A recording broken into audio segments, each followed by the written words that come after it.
Welcome to another episode of Speaking with the Senator. I'm Senator Kevin Avard, and today we brought a guest back who was on not too long ago, and the topic really is something that's on everybody's mind. It's becoming more and more an issue as we see what's going on in the news in Boston, where there are a number of illegal aliens that are camping out in the airports.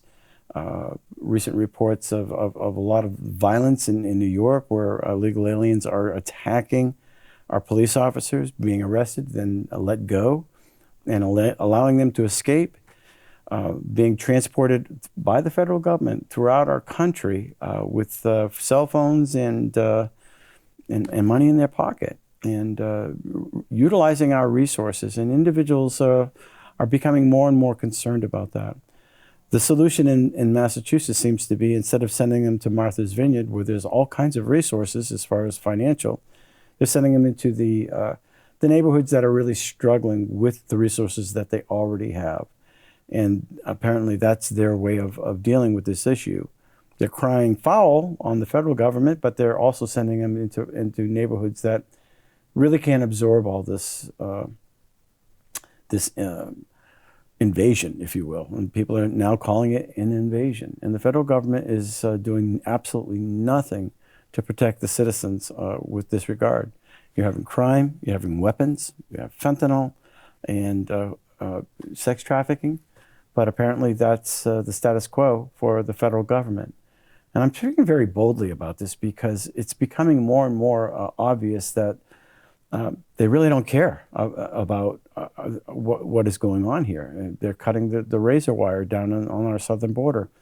Talking with the Homeland Security up north, that is porous as well. And people don't realize that we're having people come in here illegally from our northern border.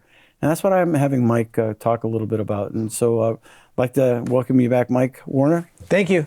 Nice to see you. Concerned citizen? Yeah. All right. Former Marine? Yes. Yeah. And what part of the Marines were you? I was in the Air Wing. So the Huey and Cobra squadrons, they're light helicopter attack squadrons. Out of Camp Pendleton, and then forward deployed in Afghanistan and to the Gulf of Aden on a Marine Expeditionary Unit. Well, welcome back to the show. Thank you. And we know that on the side you fix bathrooms. I do. Yeah, I'm a contractor, carpenter by trade, but tile, floors, kitchens, bathrooms. Excellent. So We'll be having a conversation after the show. But I wanted to welcome you back. I mean, we have some legislation right now, some that talks about not giving the illegal aliens they're called immigrants, but they're really, according to Congress in the bill that they're trying to pass, it says illegal aliens. Yes. And that has to do with the Ukraine money, the Israel money, and of course the border security. And there's an impasse, and for some reason Congress can't seem to separate those. Yeah. You know, but that's the language that they're using. So I'm using that as well. I know President Obama called them dreamers. Sure they are. And some are calling them immigrants. Some are calling them illegal immigrants. But that language says they're illegal aliens. But Senator Gainin put in a couple of bills. One that has to do with not giving them a driver's license so they can vote. Right. And another to prevent the cities from becoming sanctuaries for them, rewarding them for their bad behavior and infusing into our culture and using our resources. But that being said, we want to talk a little bit, follow back up. You were on talking about the border security down south and what's going on up north. Correct. So that's your segue. Yeah, no, I appreciate it. Thank you for having me on again.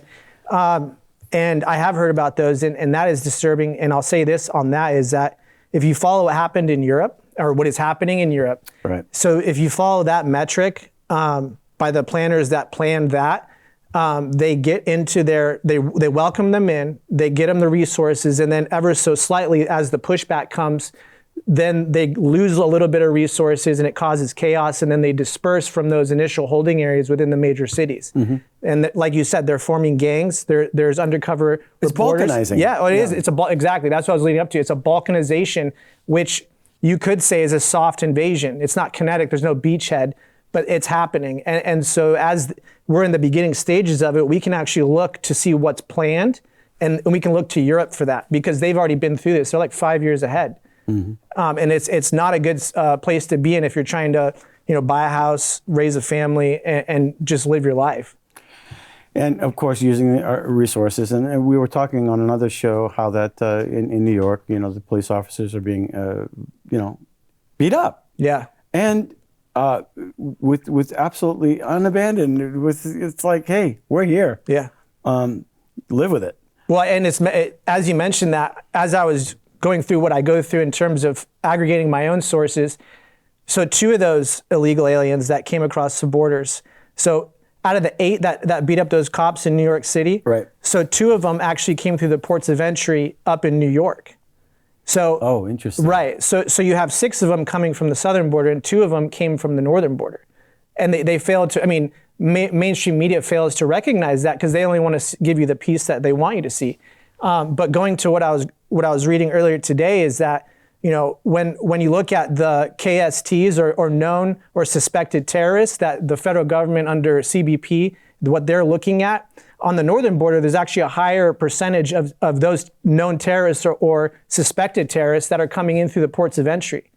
And so when I was looking at that, and then I recently saw our own senator speak to WMR, she said that Shaheen, or it was Hassan, or was it? Was it Hassan? Yeah, I think it was Hassan. Okay. So she was saying, to a counterpoint to the 21 apprehensions on the New Hampshire border specifically, the reporter was asking her, hey, well, what's the big deal if it's only 21? Oh my gosh, how many were in 9/11? Well, it's even deeper than that, because by all the metrics that are being shown by Border Patrol and Department of Homeland Security, they're only catching the higher percentages of known terrorists or suspected terrorists at the ports of entry along the northern border. But what do you have on the northern border? It's all open. It's way open. There's no manpower. You showed that to us. Right. And I know the governor seems to be very concerned about that. And so he allocated a certain amount of funding. Right. And of course, then the ACLU comes out and says, hey, we don't need that. Well, who made them the governor? And what are you going to do when something serious happens as far as a terrorist coming into our country and changing, uprooting people's lives the way they did in 9/11? Yeah. Who knows what they've got next? I know, talking with the Homeland Security this spring, they're concerned about the weapons. They're concerned about the trafficking. They're concerned about the fentanyl. But they're really concerned about the firearms they're collecting. Yeah. I didn't ask what kind. It's not just Glocks. No, so what I've heard too from sources is that there's Chinese sear inserts that convert semi-automatic legal weapons into automatic weapons, and it's recently come out that they're finding in major cities in all states Chinese safe houses that are being set up and funded, clandestinely. One could pose how. But that's another subject. And then on top of that, they're also busting known terrorist cells in major cities as well. So when you get an argument from the ADL that says, well, there's only 21, well, they're trying to not even just cherry pick, they're trying to obfuscate the reality in terms of the whole problem. And it's disconcerting because you have an actual federal senator saying this, and she's saying that we need to do something. You have the governor saying we need to do something, and that's kind of percolating down. But it's like, how much longer do we have to wait until we have to realize it was a mistake to wait? And once they're here, you want to talk about an insurrection. Yeah. That's really what's going to happen. If you have 8 to 10 million people, or somebody has said maybe 12 or 15, our armies across the way. What do you do when they're here? And it's by design. There are Chinese videos out there saying how to get to America. Oh, yeah. You don't leave China without their permission. That's true. Or you can't take money either. And you don't leave China you can't take money. The Iranian warship that parked in Brazil for the very first time in history. That's way down in Brazil. Well, where do you think that people are coming from? What do you think they're going to do? Why are they parked there? Well, the strategy says that they're setting up an infrastructure. Yeah, Panama Canal. Yeah. That's areas all the way up the coast. So, the coast, South America. So, what's new? What have you found recently that you shared a video with me about some sheriff? Oh, right. So the Ohio, there's an Ohio sheriff, just reference to make sure I don't say his name. He was on X, and I saw Yeah. some of the video where he's Yeah, right very here. concerned, along with the chiefs of police. Yeah, no, what I was looking at and when I saw was that his name is Richard K. Jones, and he's from the Sheriff's Association. He's an Ohio sheriff in Buckley County. Yes. And so he went to, as with all sheriffs, he went to the Sheriff's Association in Washington, D.C., where normally the President of the United States sits down and discusses stuff with them, along with other federal agencies, i.e. like the FBI. So, but in his video, FBI Director Wray made it a big point to say, hey, this is what's coming down. This is what we know. And mind you, this is the same federal government that is allowing all these people in. Right. So it makes you wonder. But besides that is he's now turning around and warning his own citizens and the world, or the rest of the United States, saying, we are severely undermanned. We have no technology especially with drones. He said that they're worried about drones. They're worried about the foreign cells that are infiltrating in via the southern borders. Those were his exact quote.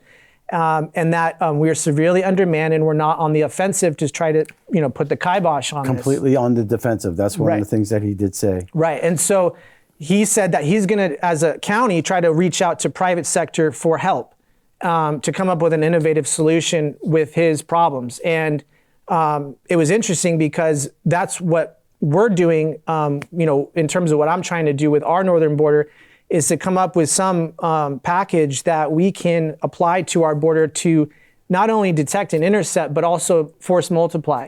Right. And it's like everywhere I see, it's a lack of manpower, lack of technology, a lack of funding, and I understand that. So it's, for us as the concerned citizens, we're like, well, how do we fill the gaps and try to at least figure out what's really going on for ourselves so that we can tell the proper people so they have a better understanding. And you went and observed our northern border, and one of the things that you took away from that was the fact that, there's about a 200-mile stretch going up north and from Maine to Vermont to New York, whatever. And one of the things that's very easy for them, for the illegals to come across is it's so porous because you have mountains in between, and there's no way to get to from one place to another. No. There's no overhead visuals. There's no eye in the sky, if you will. Nope. And the communications is cut off by the, so if something's happening over on say the west side of the state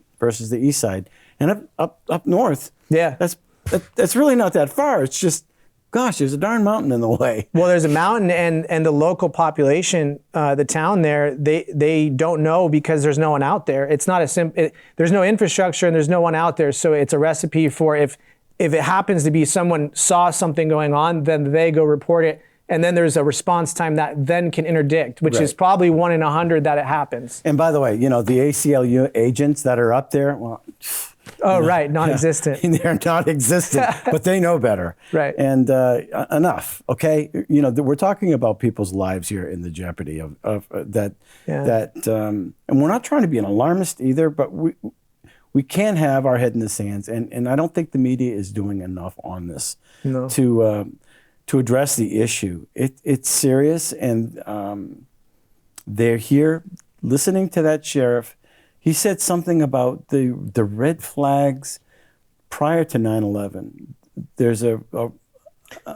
He said that Director Wray told them that there was the red flags right before 9/11, which he remembers, and he's saying to the sheriffs, he said, we are seeing more red flags than when we saw them before 9/11. So he's essentially saying it's what they would consider an imminent threat. And then, of course, there was some type of a hint that maybe it'll be just before the elections.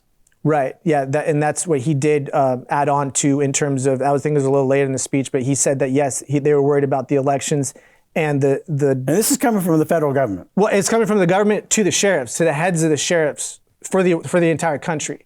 So they're telling them because that's a chain of command. The feds are telling the local agencies in cooperation with. So it's not like it's not their opinion.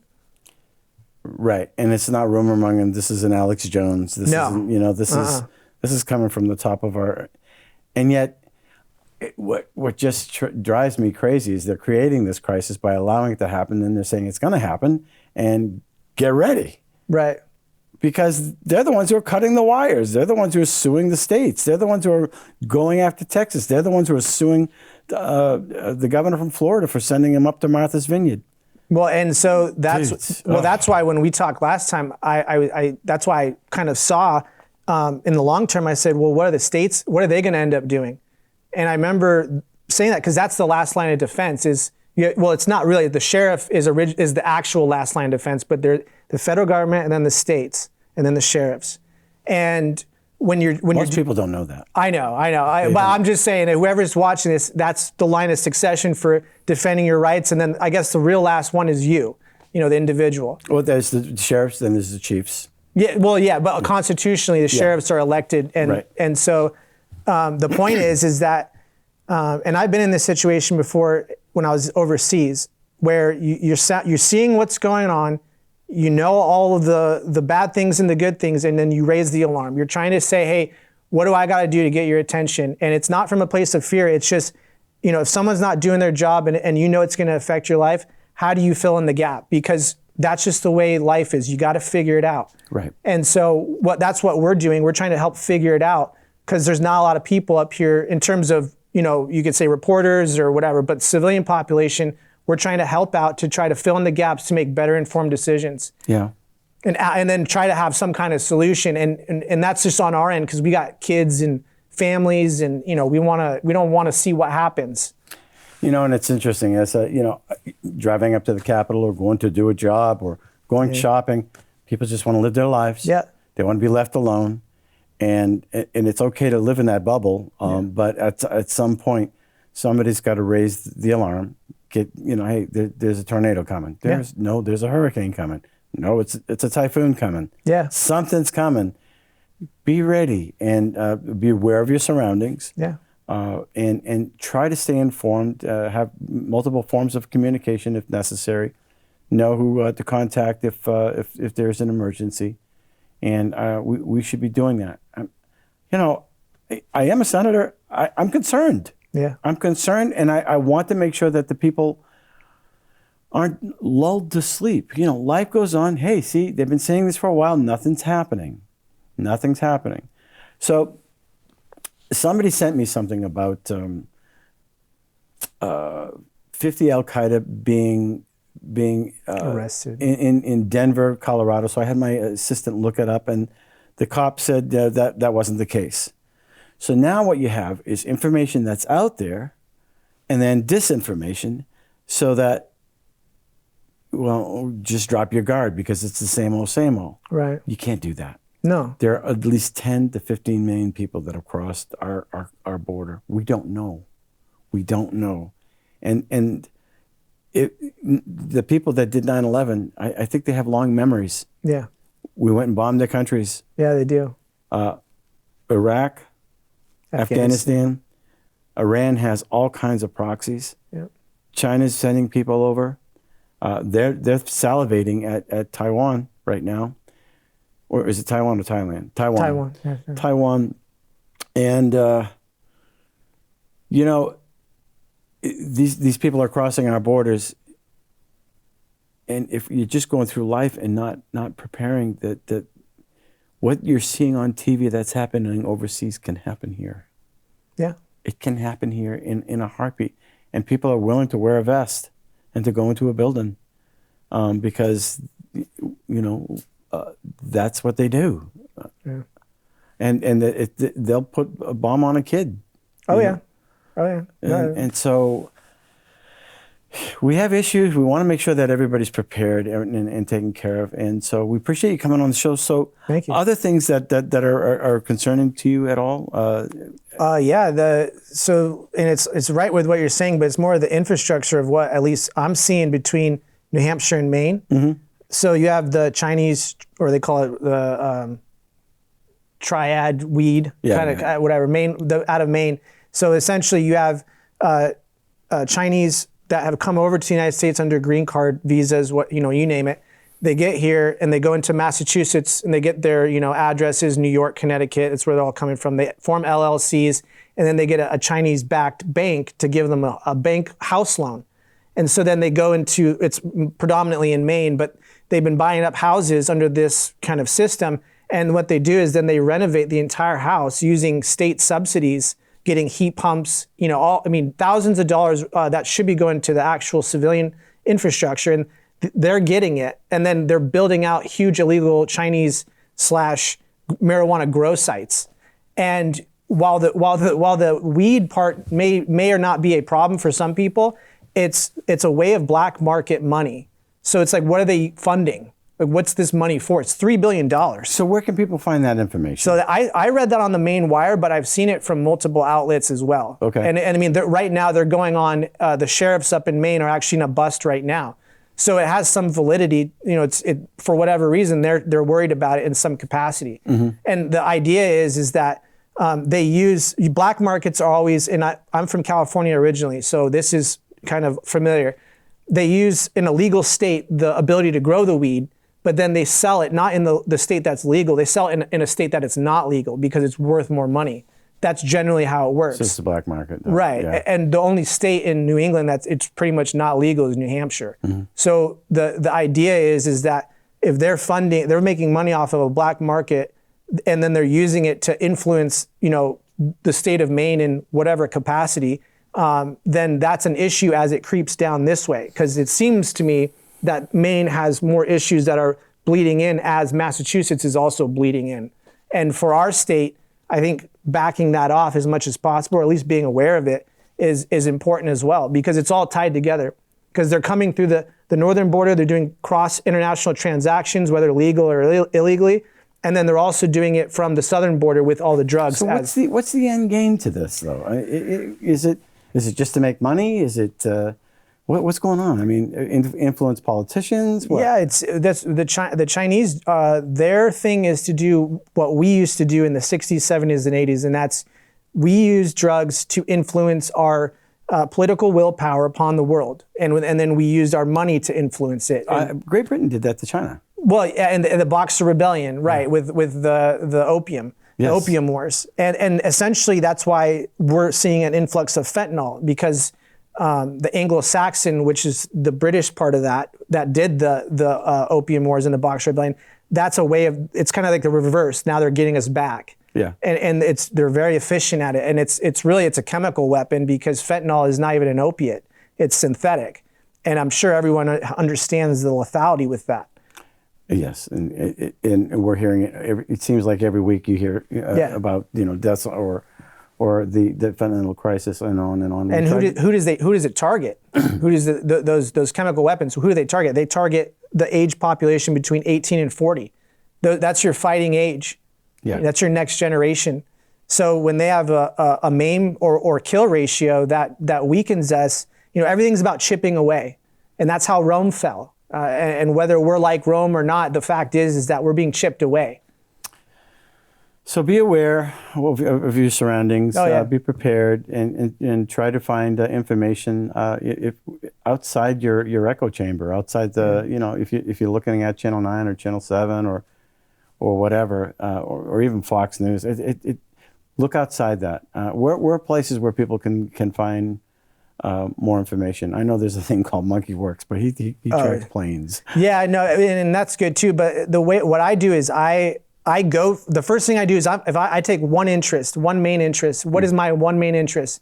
And then I actually go and see it. I want to see it. Right. And then you get a perspective of truth that you can then say, no, this is an absolute truth. I saw it from my own eyes. Right. And then I go and I'll scan through mainly, there's X, because X is just a aggregation of everybody. Yeah, it's yeah. And you can do that, or you can go to individual websites, and Fox News is right sometimes.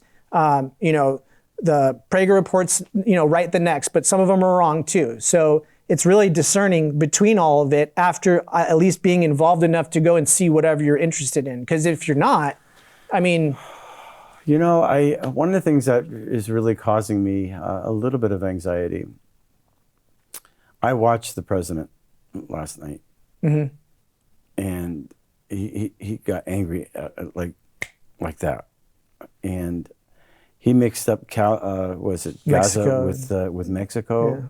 Egypt with Mexico. Yeah, like he that, said yeah. Gaza and the gates in Gaza or in Egypt and then he talked with CC guy in Mexico. And, this guy has the football, man. He's got the nuclear football, and I don't think I was sad and I was alarmed at the same point that our enemies see this, and then at the same time Tucker Carlson's in Russia talking with Vladimir Putin for 2 hours, who's just from memory, sitting there, Yeah. having a long 2-hour conversation from rote. I can't imagine our president doing that, which means we're very vulnerable. If something happens, do you trust this man to take care of what we're doing? And Mayorkas, is he the southern border? Yeah, no. To do something to protect our citizens? Something's not right. And yet now the feds are going after Tucker, calling him a traitor, but John Kerry can go to Iran and negotiate a nuclear deal with the Iranians. Worth billions. Worth billions of dollars, and yet, hey, that no harm, no foul? Something's not right. Senator Joe Biden had illegal documents in his house. Then Vice President Joe Biden had illegal documents in his house. Then President Joe Biden had illegal documents in his house. But he can't stand trial because he couldn't go through it according to his memory is not there, but yet he has the nuclear football. And our enemies see this. Which is why you see an increase at our border. It's just a floodgate. Pretty much. And so a message to the community that we're talking to right now. What do you want them to know? What I'm saying right now, I would just say take it to heart. And if you don't believe me, look it up yourself. It's all there. And if you're going to do anything, if you do nothing, that's one thing. But if you're going to do anything, just do something small to help. And it's not political. Yeah. We're not talking politics here. We should be prepared. Have a plan in case of an emergency. Have a plan B. Yeah, and take care of your community. Yeah. That's it. Yeah. Mike, I really appreciate you coming on the show. Thank you for your service, and we're definitely going to call you about our bathroom. Yeah, I appreciate it. Yeah. See, honey, I'm telling you, I'm talking to him. All right. Yeah. Thank you. All right. Take care. Appreciate it. And thanks for watching. Speaking with the Senator, if you have an issue you want to talk about, please come on the show. I know that we're going to have some folks here on the next show talking about the right to know and the struggles that they're having, even here in the city of Nashua, trying to get to the bottom line of things. And so keeping our government accountable is important. And you want to talk about something, please come on the show. It's fun. Yeah. Oh, yeah. I love it. Until next week, speaking with the Senator. Talk to you later.